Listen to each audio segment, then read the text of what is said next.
Lavdrimet dhe falëndrimet i takojnë Allahut krijuesit të gjithësisë. Atë falënderojmë dhe prej tij ndihmë dhe falje kërkojmë.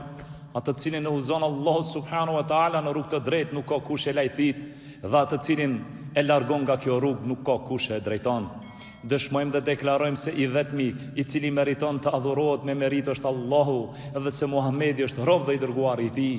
Fjala më e mirë është fjala Allahut të lartësuar, udhëzimi më i drejtë është udhëzimi i Resulit sallallahu alaihi wasallam. Gjërat më të këqija janë ata të shpikurat, çdo shpikje është risi, çdo risi është humbje dhe çdo humbje përfundimi i saj është zjarri i xhenemit. Të nderuar besimtar, Allah i lartësuar suratul Ibrahim në ajetin numër 7 po thot: "La in shakartum la azidannakum." Nëse tregoni mirënjohës, unë do t'ja shtoj edhe më shumë begatitë e mia.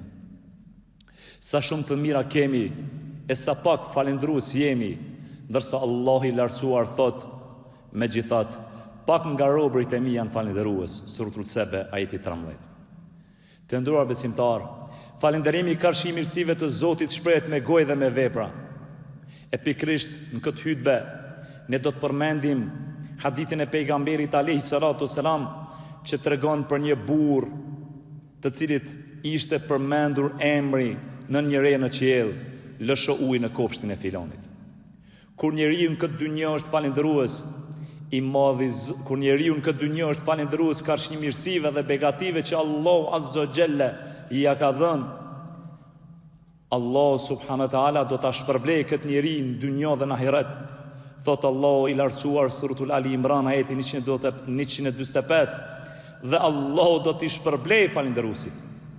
Të nderuar besimtar, Imam Muslimi ka nxjerrur hadithin nga Ebu Huraira, i cili thot se i dërguari Allahut Muhamedi alayhi salatu selam ka thënë: "Një herë kur një njeri po rritet në një tokë të shkretë, dëgjoi një zë të kretë që thoshte lësho shin kopshtin e filonit.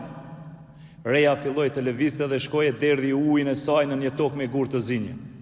Aty ishte një vi ujë e cila mblodhi gjithë ujin që ra. Njeriu shkoi pas vijës së ujit dhe gjeti një njeri që qëndronte në kopshtin e tij, i cili shpërnda të ujin me shat. Dhe i tha: "O robi Allahut, si të quajnë?" Ai tha: "Unë jam filoni." Ishte pikrisht emri që kishte dëgjuar te kretë. Porse, ai tha: "O robi Allahut, pse më pyete për emrin tim?" Ai tha: "Unë dëgjova një zë në ren që të solli këtë ujë, i cili thoshte lësho shin kopshtin e filonit. Pra përmendi emrin tënd, prandaj desha ta di se si vepron me kopshtin tënd." Ai tha: "Meqense the këto fjalë po të tregoj, unë e marr prodhimin e këtij kopshti dhe ndaj atë në 3 pjesë. Një të tretën e tij jap sadaka, një të tretën e përdor për të ushqyer familjen dhe një të tretën për mirëmbajtjen e kopshtit." Ndërsa në një transmetim tjetër thuhet se një të tretën u jap nevojtarve, lypsave dhe atyre që kanë mbetur në rrugë. Të nderuar besimtar, i madhi Zot kënaqet kur robi i tij është falendërues ndaj mirësive që Allah ja ka dhënë. Thot Allah subhanahu wa taala suratul Zumar ajeti numër 7, "Por kënaqet me ju nëse e falenderoni." Ky hadith madhështor na tregon neve se mirësitë e Allahut kanë nevojë për administrim të mirë, sepse shumë njerëzve ju janë dhuruar mirësi, por nuk janë mirënjohës karshi Allahut. Allah i lartësuar të nderuar besimtar, kur do që një shembull i mirë të përmendet dhe të ndiqet nga të tjerët, ja lehtëson shkaqet për të rënë në gjurmët e tij, siç ja mundsoi këtij burri për ta parë këtë shembull. Allah i lartësuar në Kur'an përmend disa prej profetëve, për tyre Nuhin alayhi salatu selam, ku thot, siç është në suratul Safat ajeti 78, "Ne i lam atij kujtimet e mira të breza të tjerë, paqja qoftë me Nuhun ndërmjet gjithë krijesave."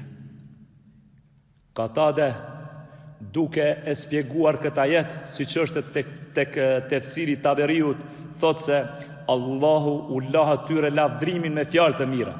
Të nderuar besimtar, zëri përmendur në re është zëri i engjujve, sepse Allah i ngarkon ata me detyra të ndryshme, e një prej detyrave është edhe zbritja e shiut. Të nderuar besimtar, si thot Allah i lartësuar suratul Safat ajeti numër 2, "Pasha ato që shtyn me shtyrje", Ibn Kathiri thot, janë engjujt kur i shtyn në rret.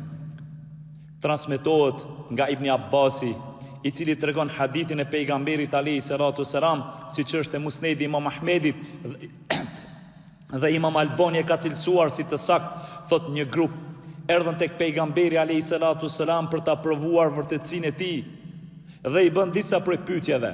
Për tyre, çfarë është bubullima, radi? I dërguari Allahu tha, ai është një engjëll për engjëllëve të Allahut i ngarkuar me detyrën e lëvizjes së rreve. Dhe ai në dorën e tij mban një mjet prej zjarri me të cilin i shtyn rreth në drejtimin ku e ka urdhëruar i madhi Zot. Ata i thanë, e çfarë është ky zë që ndëgjojmë?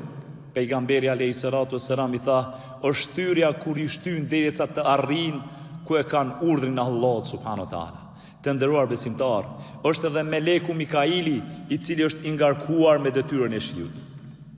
Çdo pikë ujë që zbret nga qielli nuk zbret rastësisht, të nderuar besimtar, por me urdhrin e Allahut në kohën e caktuar, në vendin e caktuar dhe me sasi të caktuar, sepse Allahu azza xhelle po thot suratul Furqan ajeti 48, thot, është ai që dërgon erat si lajmtar të gëzueshëm para mëshirës së tij, duke lëshuar prej qiellit ujë të pastër, që nëpërmjet atij të ngjallim vendin e vdekur dhe t'u japim ujë kafshëve dhe shumë njerëzve që ne kemi krijuar. Ibn Abbas i thot se nuk ka ndonjë vit me më shumë shi se tjetri, por se Allahu e qarkullon si të doj, siç është tek Tabaraniu dhe Imam Albani e ka cilësuar sahih.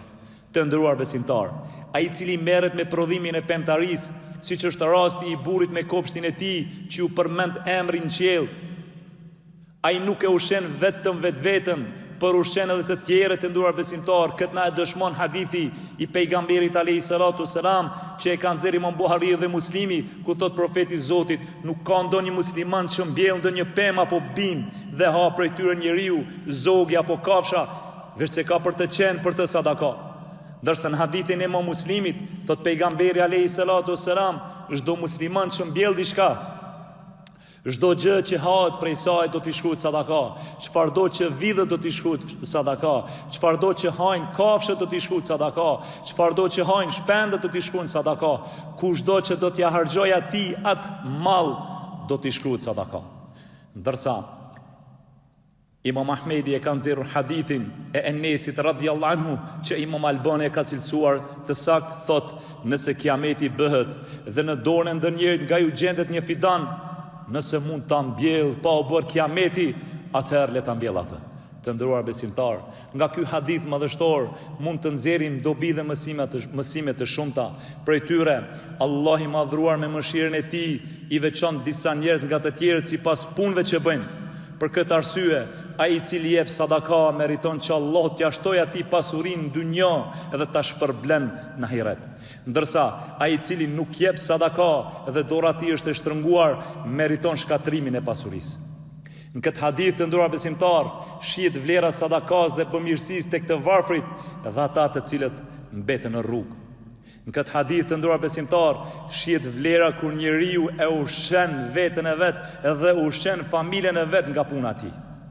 Andaj, secili që punon një vepër të mirë është në favor të tij, ndërsa ai i cili vepron një vepër të keqe do t'i kthehet po atij.